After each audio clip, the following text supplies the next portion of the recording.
Ciao amici e benvenuti a questo mio nuovo video. Oggi parleremo di qualcosa di indispensabile da tenere in moto. Che cosa? Ve lo faccio subito vedere.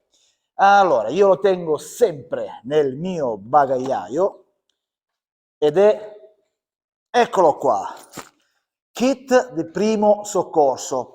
Voi sapete che quando si viaggia può capitare che avvengano degli imprevisti, a volte spiacevoli, come una caduta dalla moto, spero che non accada mai ovviamente, e avere un piccolo kit in moto è fondamentale. Inoltre, in alcune nazioni d'Europa, vedi la Francia, è obbligatorio. Infatti, nel caso in cui si viene fermati e al controllo siamo mancanti di questo kit, di questo strumento, siamo passibili di sanzione amministrativa, che è anche salata, così ho saputo. Il kit è abbastanza compatto, leggero soprattutto, e non è il classico kit che io vado a comprare in giro, che si va a comprare in giro, ma non ho fatto altro che prendere un organizer, un case, dove c'è scritto appunto primo soccorso in inglese, e ho messo all'interno tutte le cose che io ho ritenuto opportuno, che io ho ritenuto indispensabili per chi viaggia in moto. Andiamo a scoprire insieme cosa ho messo all'interno. Quindi, adesso andiamo a vedere cosa c'è all'interno del mio kit primo soccorso. Cosa c'è? Per prima cosa vi faccio vedere questo aggeggino qua. Che cos'è la Pocket Mask? Ossia una maschera che serve a fare una respirazione artificiale, la classica respirazione bocca a bocca, senza toccare diciamo, la parte, l'infortunato. Ve la faccio vedere, ne ho una che utilizzo quando vado a fare i corsi per i miei ragazzi nel campo equestre. Si presenta così, ha un suo comodo portachiavi. Allora, lo si srotola, si apre, ecco qua, molto semplice. Ci sono le due linguette, vedete, che vanno dietro le orecchie dell'infortunato, ok? E noi non facciamo altro che soffiare dentro questa valvola, ok? Ci sono le istruzioni, c'è scritto parte sopra, parte sotto, ok? La parte che deve andare sulla bocca, ok? È molto semplice e molto intuitivo, molto comodo, vi consiglio di utilizzarlo.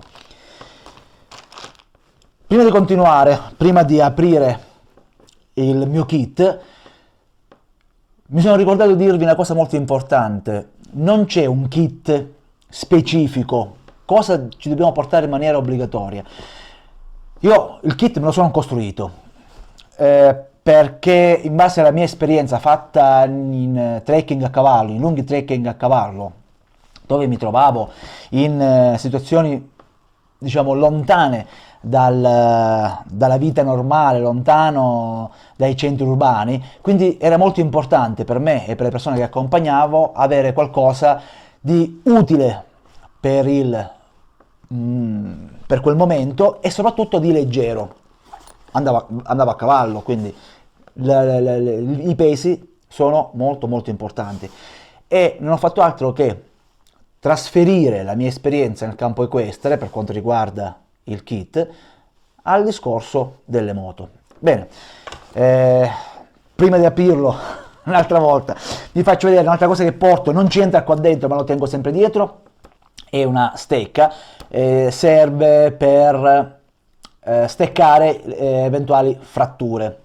È arrotolata, però nel momento in cui la si apre, la si può steccare tranquillamente, si può steccare, scusatemi, la parte diciamo lussata o comunque la parte rotta, si può steccare con questa stecca che è morbida ma diventa all'occorrenza rigida. All'interno ci sono le istruzioni proprio disegnate sulla stecca stessa. Detto ciò, andiamo ad aprire. Allora, cosa c'è qua dentro? Cosa porto io qua dentro? Importante, questa è la borsa per il ghiaccio. Io ho comprato quella della Eiffel, c'è ancora disegnato qua il cavallino, Perché ho comprato questa? Perché non è la classica borsa per il ghiaccio che tu schiacci e si attiva, ma quella che bisogna tirare alle due estremità. Vedete, ci sono dei buchi qua e qua e qua e si tira. Perché? Perché visto che io le infilo qua dentro, poi sia a cavallo che in moto comunque si è soggetti a delle pressioni, si rischiava di attivare la borsa anche quando non lo si voleva. Ok? Sono oggetti che si possono trovare benissimo su qualsiasi sito di shopping online. Questo è il primo. Poi andiamo a vedere cosa ho ancora messo qua dentro. Allora, mi avvicino. Pinzette monouso, molto utili se bisogna, diciamo, mettere una garza disinfettata, non la tocchiamo con le mani, utilizziamo le pinzette. Comunque le pinzette sono anche utili eventualmente per estrarre se ci sono delle zecche, servono. Andiamo avanti. Forbici. Queste sono le classiche forbici che si utilizzano in ospedale e servono per tagliare i vari tessuti. Non sono appuntite, non fanno male, ma servono appunto per tagliare eventualmente se c'è da tagliare la tuta del motociclista, qualche tessuto, sono leggere. Ok, le metto qua così si possono vedere benissimo. Poi facciamo una panoramica di tutto ciò, anzi mettiamo qua, poi faccio una panoramica, è meglio. Andiamo avanti. Poi in una taschina ho messo dentro 2 garze disinfettanti, eccolo qua, disinfettante, classico garze disinfettanti per pulire la ferita. Io per sicurezza, se faccio vedere, l'ho scritto disinfettante, perché?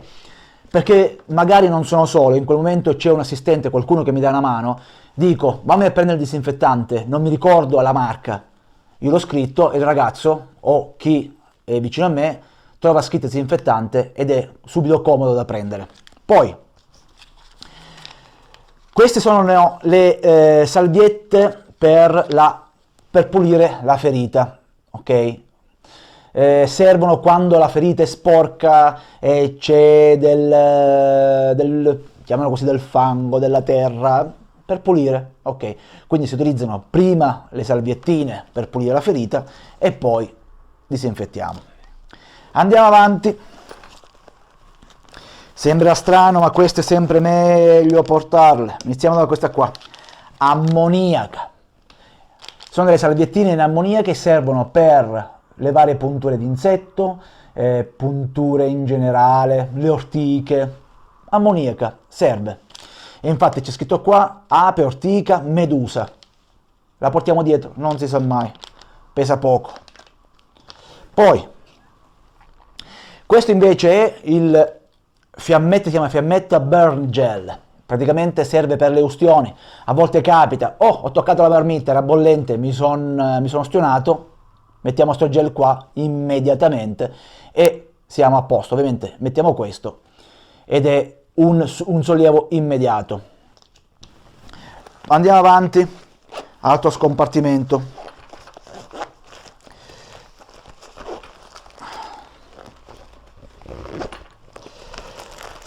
Ne usciamo una alla volta. Allora, guanti monouso, portiamoli sempre. Ok, evitiamo di toccare diciamo liquidi corporei di altre persone. Benda triangolare serve a fasciare il braccio nel momento in cui il braccio si è rotto, si è lussato. Ok, lo mettiamo in questa posizione, la classica benda triangolare che noi leghiamo al collo, e anche lì io lo scrivo sempre, benda triangolare, in modo tale da avere tutto a portata di mano e subito che mi casca all'occhio. Poi abbiamo qua rotolo di cerotto, ok? Praticamente serve per nastrare, se dobbiamo fare delle fasciature, rotolo piccolino, quando si finisce non faccio altro che riavvolgere altro rotolo che ho a parte, in modo da averne sempre un po' a portata di mano. Poi qua cosa? Benda elastica. Praticamente è a forma di tubo e serve praticamente nel braccio, nella gamba, quando noi dobbiamo mettere dobbiamo mettere, diciamo, delle garze sterili su una ferita, possiamo non fasciarla ma utilizzare questa, diciamo, questa benda elastica. Quello che ho utilizzato io è una confezione da 8 cm di larghezza per 4 metri di lunghezza. Andiamo avanti. Questo invece è medicazione per ustioni. Medicazioni per ustioni. Ce l'ho scritto qua, anche qua, ustioni. Praticamente serve, dopo aver utilizzato il bargel, okay, utilizziamo queste bende sopra la ferita ustionata. La classica coperta, ok? La coperta che si utilizza sia per quanto riguarda le situazioni di freddo, sia per quanto riguarda le situazioni di caldo. E infatti, se in base al colore, la coperta, voi sapete benissimo, da un lato è argentata, da un lato è dorata, mettiamo le varie... mi sono confuso. Allora, ripeto, se fa freddo, allora noi mettiamo la parte argentata verso il corpo, perché l'argento riflette, ok? Mentre se fa caldo, al contrario. Quindi la parte argentata verso il sole perché riflette e quindi ci lascia un po' più freschi. Andiamo avanti. Delle garze sterili per le ferite, 2 pacchi. Ho utilizzato la confezione, quella da 10x10. Ok, infatti l'ho scritto anche qua. Ok, garze per le ferite. Garze sterili. Servono appunto per coprire la ferita. Andiamo dall'altra parte. Cosa c'è dall'altra parte? Poi classico Compid, ne ho diverse misure qua dentro, ne ho comprati diversi e poi non ho fatto altro che prendere qua le varie misure che mi possono servire in modo tale da avere sempre un qualcosa a portata di mano. Uno può pensare, ma in moto il Compid cosa ti può servire? Non si sa mai, è leggero, lo portiamo dietro. Magari abbiamo comprato gli stivali nuovi e ci ha fatto male al tallone, ci è spuntata la bolla. E cosa facciamo? Abbiamo il nostro Compid qua, pronti all'uso. Poi del cerotto spray, del Hansaplast cerotto spray. Praticamente anziché utilizzare i cerotti classici, spruzziamo questo e fa una pellicola protettiva sulla ferita. Ovviamente qua parliamo di ferite di piccola entità. Poi del disinfettante spray, disinfettante cutaneo. Non faccio altro che portarmi questo favoncino piccolo che entra benissimo nell'organizer e quando si finisce non faccio altro che aprire,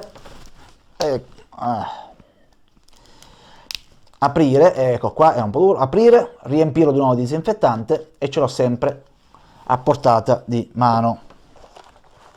Poi ovviamente il cerotto, striscia di cerotto, questa qua è da 6 cm per 1 metro. La tagliamo con le forbici all'occorrenza quanto ce ne serve. Così evito di portarmi cerotti, varie misure, ce l'ho lì tranquillamente, diciamo, per le ferite un po' più importanti. Altrimenti utilizzo sempre il cerotto spray. Poi ho portato anche, lo porto sempre dietro, dei cerotti per suture, queste qua. Sempre parliamo di piccole ferite, ok? Vi ricordo che quando parliamo di primo soccorso aspettiamo sempre i soccorritori, ok? E noi nell'attesa di facciamo quelle procedure che servono a, tra virgolette, come ho detto prima, bloccare l'orologio biologico. Andiamo avanti, poi ovviamente facciamo la panoramica di tutto. Garze imbevute di betadine, che è un ottimo disinfettante come voi ben sapete. Quindi ne ho portate 2, ho la scatola qui a casa, se dovessi utilizzarla la rimpiazzo. Ovviamente state sempre attenti alle scadenze, ok? Ogni tanto controllate le scadenze. Poi Due oggetti che molti di voi non conoscono. Iniziamo da questo, il tourniquet. Il tourniquet praticamente è un qualcosa, uno strumento che serve a bloccare le emorragie, tipo un laccio emostatico, ma molto più sicuro, diciamo, è meno pericoloso rispetto al laccio emostatico. Poi vi farò casomai un video dedicato a questo strumento, al tourniquet. Poi, bendaggio israeliano, non so di quanti voi lo conoscono. Il bendaggio israeliano è molto utile perché lo si può utilizzare in qualsiasi parte del corpo e serve a bloccare le eventuali emorragie perché fa pressione direttamente sulla ferita emorragica. Normalmente voi sapete che per le emorragie bisogna fare pressione con la garza. Utilizzando questo strumento problemi non ce ne sono. Detto ciò, questo è tutto lo strumentazione, chiamiamolo così, tutto il necessario che io mi porto dietro. Piuttosto adesso vi faccio una panoramica, vediamo se... Allora, faccio la panoramica, così vi faccio vedere quello che ho dietro. Tutto questo qua è ficcato dentro il mio organizer, ok, che porto sempre dietro in moto. Ok, bene ragazzi,